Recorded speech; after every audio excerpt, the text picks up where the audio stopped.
আমি সামি, আমি আপনার মেয়ে মাহিকে ভীষণ ভালোবাসি। গত 3 বছর যাবৎ আমি আপনার মেয়েকে আগলে রেখেছি। শুধু 3 বছর। আমি আপনার মেয়েকে সারাটা জীবন ভালো রাখি। আমি আপনাকে কথা দিচ্ছি একটা, বিয়ের পর ওকে একটুও কষ্ট দেব, ওকে এক মুহূর্তের জন্য একা ছেড়ে যাব, কারণ আমি আপনার মেয়েকে খুব ভালোবাসি। সুমন থাকলে এভাবেই কথা বল, ও আমার সাথে এভাবেই কথা বল। এনিওয়ে মানে সবকিছু ঠিকঠাক আছে, শুধুমাত্র 2টা লাইন এটার সাথে অ্যাড করে দিই। আপনি আমার বাবার সামনে গিয়ে বলবেন যে আঙ্কেল, এখন আপনি যদি আমাদের রিলেশনটা মেনে না নেন তাহলে আমার হাতের মধ্যে বিশেষ শিশি। আপনি খালি বিশেষ শিশি করেন কেন? সুইসাইড ছাড়া কি আর কোনো কথা নেই আপনার মুখে? সুইসাইড করলে একটা মানুষ মারা যায় না, তার আশপাশের মানুষগুলোও মারা যায়। তার পরিবার, তার বন্ধু বান্ধব, তার প্রিয়জন।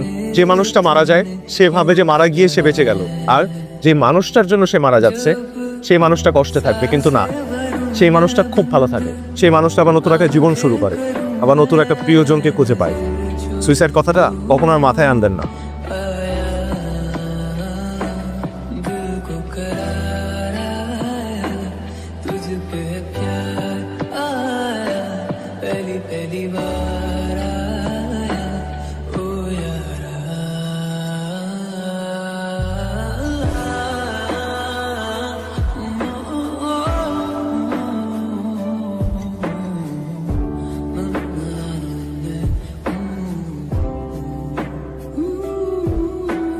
কোথায় যাচ্ছেন? বন্দুক। জীবন কোনোদিন বন্দুক দেখিব? দেখেছি তো, খেলনা বন্দুক দেখেছি, কিন্তু এটা তো মনে হচ্ছে অরিজিনাল বন্দুক। আমার দিকে কেন তাক করে রেখেছে আপনার বাবা? আপনার ভালোবাসা কতটুকু মজবুত দেখার জন্য। সো আমার হাত ধরুন, একদম কিছু মেরে ধরে রাখবেন, কোনোভাবে কিন্তু ছাড়া যাবে না। কিছু মেরে স্মাইল।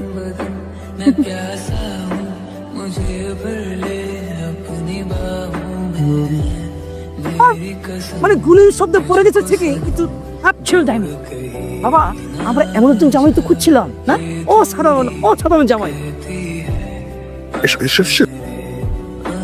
আসসালামু আলাইকুম।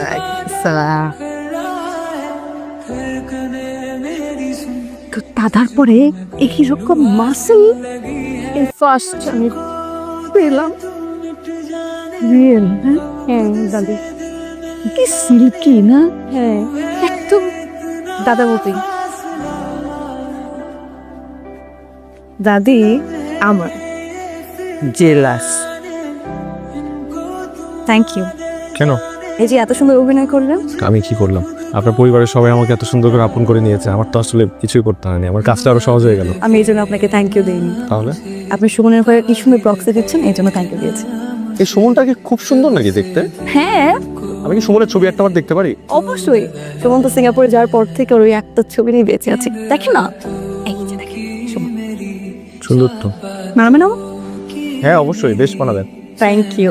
আমি তো আসি। হ্যাঁ, bye bye bye bye bye. Suman. এই এক সুমনের জন্য আজকে আমি এখানে। চিনি না জানি না একটা পরিবারের সাথে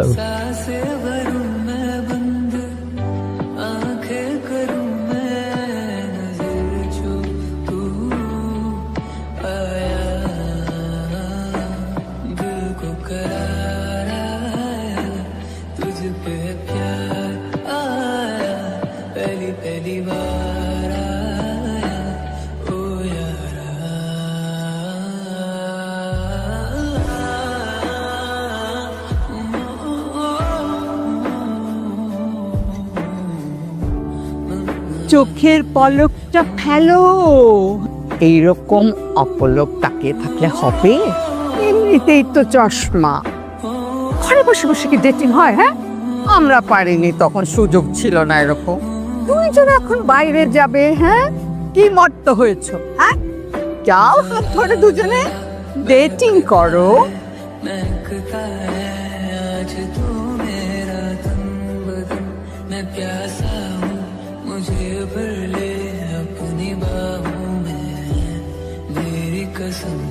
तुझको सनम दूर कहीं ना जा, ये दूरी कहती है पास मेरे आ जा रे।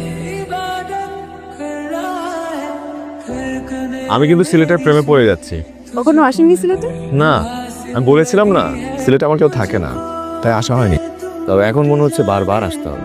সিলেটের সৌন্দর্য দেখার জন্য। শ্বশুর বাড়ি দেখতে? দেখেছেন, আমি কিন্তু আপনাকে বলেছিলাম একবার আসেন, বাকি সব কিছু আমি দেখে নিব।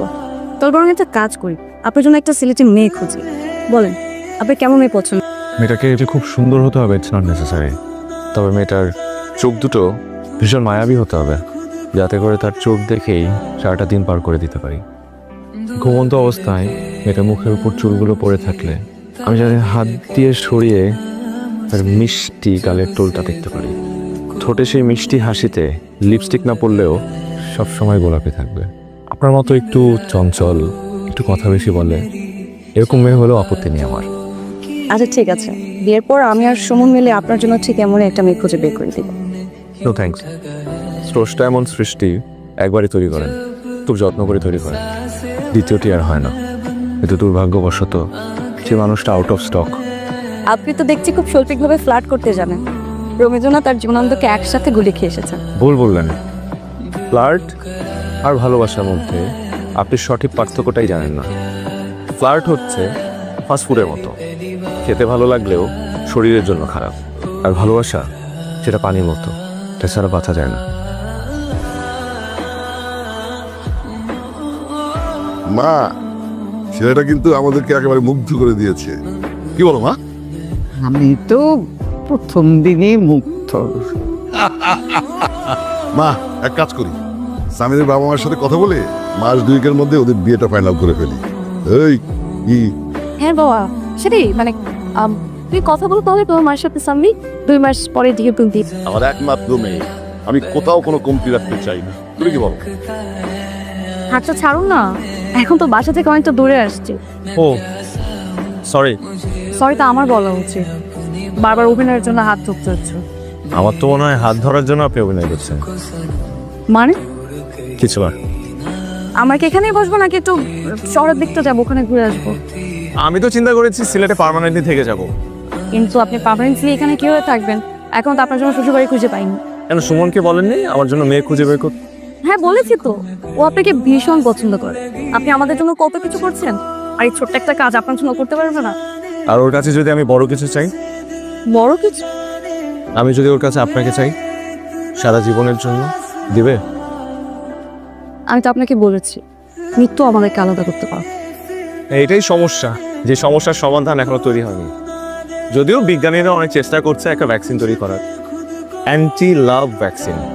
প্রত্যেক 3 মাস পর পর আপনাকে 2টো ডোজ দিলেই আপনি সুমনকে কেন, সুমনের বাপকেও ভুলে যাবেন। দিবেন নাকি? মা, কিচ্ছু হবে না তোমার মা। আপনার কিচ্ছু হবে না, আমরা সবাই আপনার কাছে আছি। মা, আমার পুতলিটা কই? আমার কলেজের টুকরা, আমার পুলিটা কই গেল? কোথায় গেছে? আমি বলতে মা, বাবা করে আমার একটা ইচ্ছা, আমার সেই ইচ্ছা তোমরা পূরণ করো। আমি আমার নাতনির বিয়েটা দেখে দিতে চাই। মা, তোমার শেষ ইচ্ছে যে কোনো মূল্যায়ন পূরণ করো। আগামীকালই মাহি আর সামিরের বিয়ে। ইনশাআল্লাহ। কি হলো এটা? আমি কি ভাবলাম আর কি হয়ে গেল? ভাবলাম যে 2 মাস হাতে সময় আছে, এর মধ্যে সুমন আসবে, বাবার সামনে নিয়ে যাবো, তারপর বলবো আপনার সাথে আমি ব্রেকআপ করে দিয়েছি কারণ আপনি ফ্রড ছিলেন, খারাপ মানুষ ছিলেন, এই কারণে আপনার সাথে রিলেশন রাখিনি। আর এখান থেকে কি হয়ে গেল? ঠিকই বলেছেন, আমি খুব খারাপ একটা মানুষ। আমি আসলে অনেক ভুল করেছি।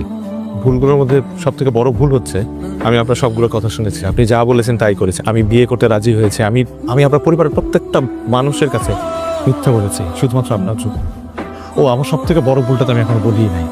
আমার সব থেকে বড় ভুল হলো আমি আপনাকে ভালোবাসছি এবং সত্যি ভালোবাসছি। আপনি কেমন মানুষ? আপনি তো আমাকে এতটুকু ভালোবাসা কি আমি ডিজার্ভ করি না? আচ্ছা, আমার প্রতি কি আপনার একটু ভালোবাসার জন্মায় নাই এতগুলো দিনে? আর কিভাবে জন্মাবে? আমি তো খুব খারাপ একটা মানুষ, আমি তো ফ্রড। আপনি তাহলে কাল সকালেই পালিয়ে যান, বাবা ঘুম থেকে ওঠার আগে। কেউ জানবে না। পালানোর জন্য যত ব্যবস্থা সব আমি করবো।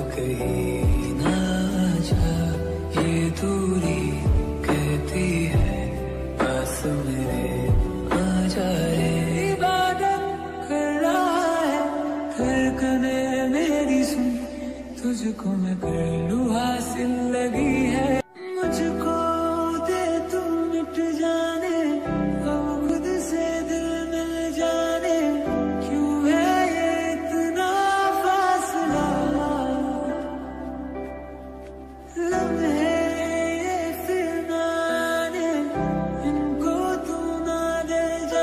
এই চলে নামো। কি রে রেসপেক্ট? তুমি আমার মেয়ের সাথে চিট করে পালিয়ে যাবে? আমি বেঁচে থাকতে সেটা সম্ভব নয়। তোমার এত বড় সাহস! আঙ্কেল আপনি কিছু বিষয় জানেন না, আপনার মেয়ে এই, একদম কথা বলবে না। আমার মেয়েকে ধোকা দিয়ে কেউ পালিয়ে যেতে পারবে না। আজকেই তুমি আমার মেয়েকে বিয়ে করবে। মানে নে, তোর বরকে তুই বুঝে নে। আঙ্কেল একটা ভুল হচ্ছে, আপনার মেয়ে আমাকে ভালোবাসে না। ভালোবাসি না আপনি আপনার বাবাকে আপনার বয়ফ্রেন্ডের কথা বলেননি? বলতে চেয়েছিলাম কিন্তু বলতে পারি। আপনি যা চেয়েছিলেন তাই তো হয়েছে। আপনি আমাকে বলেছিলেন পালাতে, আমি পালিয়েছি। এখন আপনার বাবা জানলো কি করে? কারণ আমি আমার বাবাকে বলে দিয়েছি। আপনি বলেছেন? হুম। তাহলে সুমন আপনার বয়ফ্রেন্ড, যার ছবি নিয়ে আপনি ঘুরে বেড়ান। আর সেই ছবিটা আমি গুগল থেকে ডাউনলোড করেছি। এই নামে কোনো বয়ফ্রেন্ডই আমার নেই। হ্যাঁ হ্যাঁ, আমি আসলে বিয়ের প্রতি ওরকম ইন্টারেস্ট। আমার ভয় লাগে বিয়ে। আমার মনে হয় যে আমি সারা জীবন স্বাধীনভাবে থাকবো, ঘুরবো ফিরবো ফুর্তি করবো, বিয়ে করবো না। এই কারণে আসলে এত কিছু আপনার সাথে পরিচয় করার মনে হয়েছে। আপনাকে তো ভালোবাসাই যায়, আর জীবনসঙ্গী হিসাবে এমন একটা মানুষকে তো মিস করতেই চায় না। তাই নির্দ্বিধায় বলতে পারি আমি আপনাকে ভালোবাসি। আপনার কি মনে হয় এতক্ষণে আমার ঢাকা যাওয়ার ট্রেন আসেনি? আরো 2-3টা ট্রেন এসে চলেও গেছে, কিন্তু আমার মন বলছিল যে আপনি আসবেন, তাই আমি আপনার জন্য অপেক্ষা করছিলাম।